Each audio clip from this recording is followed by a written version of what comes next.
ప్రభు అయిన యేసుక్రీస్తు నామములో చేరవచ్చిన దానికి వందనములు తెలియజేస్తూ ఉన్నాము. నా యొక్క సాక్ష్యము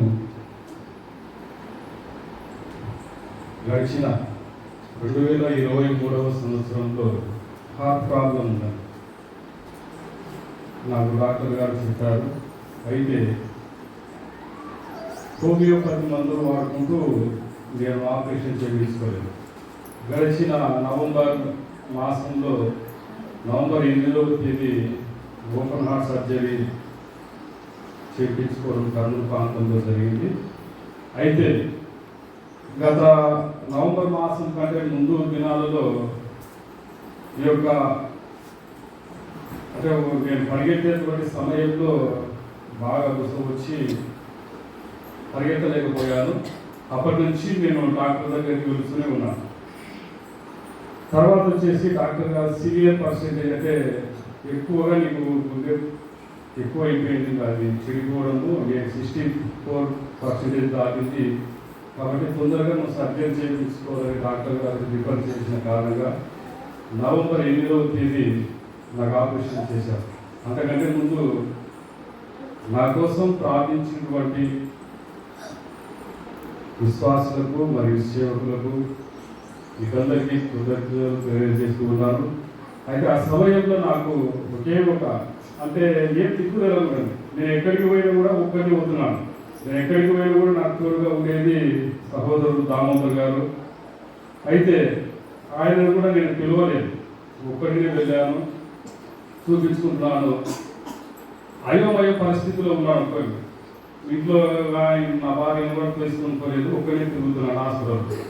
అయితే ఆ సమయంలో దేవుడు నాకు ఆదరణకరమైన మాటను బైబిల్ గ్రంథం ధ్యానిస్తుండగా నాకు సూచించారు. ప్రసంగి గ్రంథము 8వ అధ్యాయము 8వ వచనం. అక్కడ విసిరే గాలిని ఆపువాడు ఎవడు? సరే చూడండి, ఆ మాటను మనం చూస్తే ప్రసంగి గ్రంథము 8వ అధ్యాయము 8వ వచనం.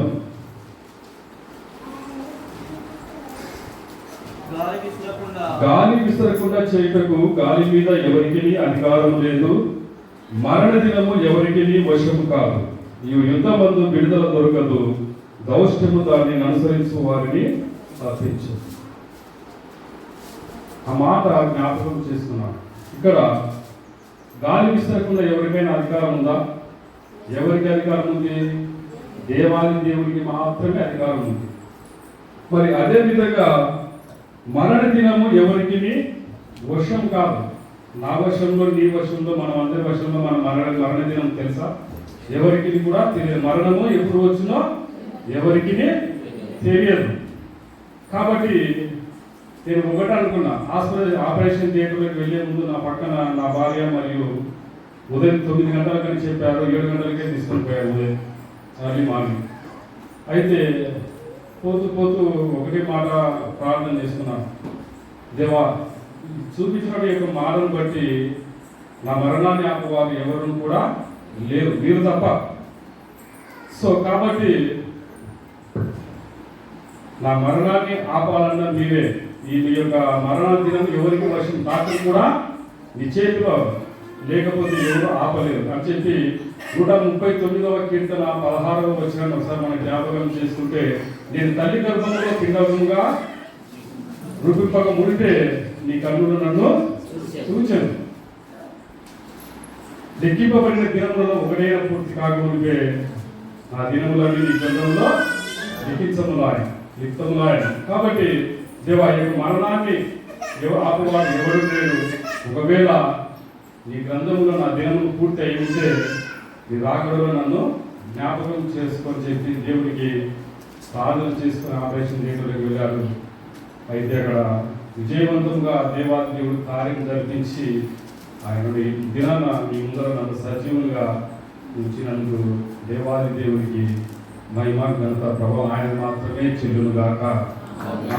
కాబట్టి ఈ సమయంలో నా నిమిత్తం మీ యొక్క అనుదిన ప్రార్థనలో మరియు విజ్ఞాపన ప్రార్థనలో దేవుడికి మొరపెట్టినందుకు మరొకసారి సార్ గారికి మరి సేవకులకు మరి విశ్వాసులందరికీ ప్రభు అయిన యేసుక్రీస్తు నామంలో వందనములు తెలియజేస్తున్నాను. కొద్ది సాక్ష్యం దేవుడు దీవించి ఆశీర్వదించిన కాక. ఆమేన్. Thank you. సహోదరుడు వెంటనే ఎందుకంటే ఇలా మిత్రులు విగ్రహాలు ఇప్పుడు ఈయన మన మధ్యలోకి వచ్చి యేసు ప్రభుని ఎరిగి నమ్మి ఆయన సువార్తలో కూడా అక్కడ కూడా ఏబిఎం చర్చిలో మరి ఆయన కూడా మరి వాక్యం చెప్పుకుంటేవాడు. అయితే దేవుడు ఆయన అద్భుతంగా ఆశ్చర్యంగాను ఆయన కూడా దేవుడు పట్టుకున్నాడు. మరి దేవునికి విశ్వాసులుగా మారాడు. ఎందుకంటే వాళ్ళ యొక్క తల్లిదండ్రులు కూడా ఎప్పుడు మందిరాలు చర్చిలో ఉన్నారు కాదు, కానీ ఆ యొక్క కుటుంబం నుండి ఆయన దేవుడు ఏర్పరుచుకున్నాడు. కాబట్టి ఆయన కొరకు ఆయన ఆరోగ్యం కొరకు మనం కూడా మేము కూడా ప్రార్థన చేస్తాం. మీకు దేవుడు చేసిన మేళ్లను, మీకు ఆరోగ్య విషయంలో